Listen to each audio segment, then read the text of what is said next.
ইলিশ ভাপা বা সর্ষে ইলিশ তো অনেক খাওয়া হয়েছে, কিন্তু গাটি কচু দিয়ে ইলিশ মাছের এই পাতলা ঝোল খেতেও কিন্তু দুর্দান্ত লাগে। Hello friends, welcome back to my channel মিষ্টি ক্লান। আমি চন্দ্রিমা, আর আজ হাজির হয়েছি এই ইলিশ মাছের গাটি কচু দিয়ে পাতলা ঝোল নিয়ে। আসুন দেখে নিই চটপট আমার আজকের ভিডিও ভালো লাগলে লাইক, শেয়ার আর কমেন্ট করতে ভুলবেন না। আর এখনও যদি আমার চ্যানেলটি সাবস্ক্রাইব করে না থাকেন তো প্লিজ বন্ধুরা আমার চ্যানেলটি সাবস্ক্রাইব করে এই বন্ধুর পাশে থাকবেন। আসুন দেখে নেওয়া যাক আমার আজকের রেসিপি গাটি কচু দিয়ে ইলিশ। গাটি কচু দিয়ে ইলিশ মাছের ঝোল বানাবার জন্য এখানে আমি একটা পাত্রে বেশ কিছু পরিমাণ জল নিয়ে গ্যাসের উপর বসিয়ে দিয়েছি। এবার এই জলের মধ্যে দিয়ে দিচ্ছি সামান্য পরিমাণ হলুদ। জল ফুটতে শুরু করেছে, এবার এর মধ্যে কিছুটা পরিমাণ কেটে রাখা গাটি কচু আমি দিয়ে দিচ্ছি।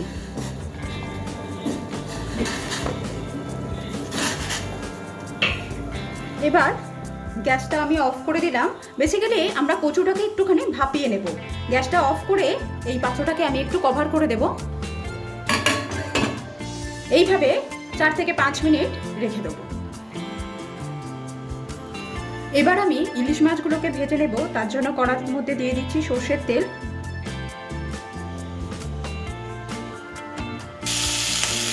তেল ভালো মতো গরম হয়ে গেলে এর মধ্যে আমি নুন হলুদ মাখানো ইলিশ মাছের টুকরোগুলো দিয়ে দেবো।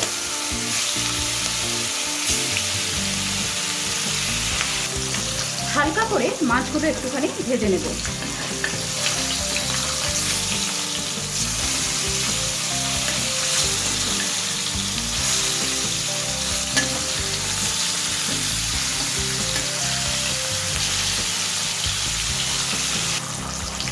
দেখুন মাছ অল্প করে ভেজে নেওয়া হয়ে গেছে, এবার আমি তুলে নিচ্ছি।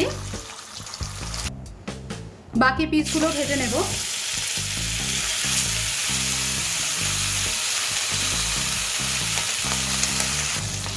এই মাছগুলো ভেজে নেওয়া হয়ে গেছে, এবার তুলে নেব।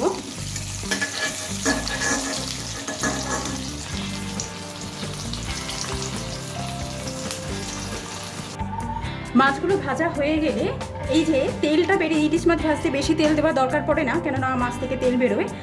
এর থেকে কিছুটা পরিমাণ তেল আমি একটুখানি তুলে নিচ্ছি, এটা আমরা পরে ব্যবহার করব। এবার বাকি যে তেলটা রয়েছে এই তেলের মধ্যে আমি ফোড়নের জন্য কালো জিরে দিয়ে দিলাম। দিয়ে দিচ্ছি বেশ কিছু পরিমাণ টুকরো করে কেটে রাখা আলু। এবার আলুটাকে খানিকক্ষণ একটুখানি ভাজা করে নেব।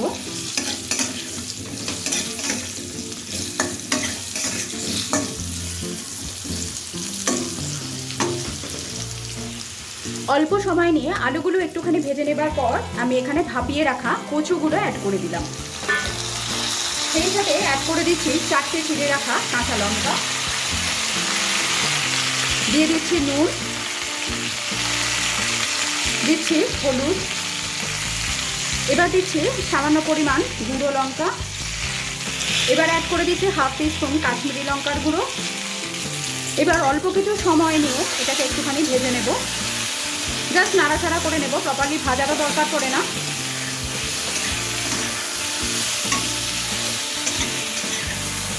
আমি এখানে মাছ ভেজে ব্যবহার করছি, আপনারা কিন্তু কাঁচা মাছ যদি খেতে পারেন তো ফুটন্ত ঝোলের মধ্যে কাঁচা মাছ দিলে এই ঝোলের টেস্ট আরও বেশি হয়।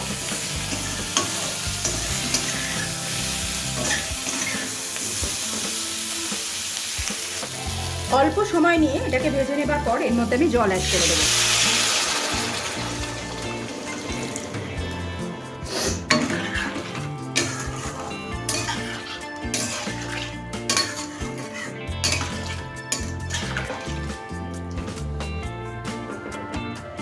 জলটা অ্যাড করার পর এতে আমি আর একটা জিনিস অ্যাড করব।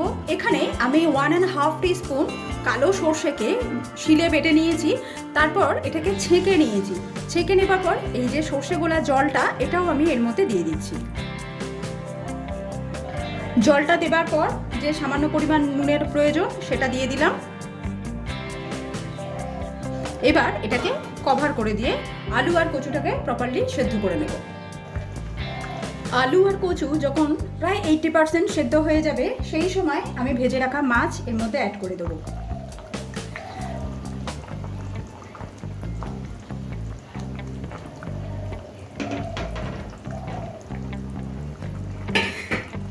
এবার গ্যাসের ফ্লেমটা একদম লো করে এটাকে আরও 4 থেকে 5 মিনিট এইভাবে কভার করে রান্না করে নেব। 4 মিনিট হয়েছে, এবার আমি ঢাকনাটা খুলছি। এবার আমি অ্যাড করে দেব প্রথমে তুলে রাখা ইলিশ মাছ ভাজার যে তেলটা ছিল সেটা, আর প্রায় 30 সেকেন্ডের মতো একটু ফুটিয়ে নেব। নিলেই তৈরি হয়ে যাবে আলু কচু দিয়ে ইলিশ মাছের পাতলা ঝোল।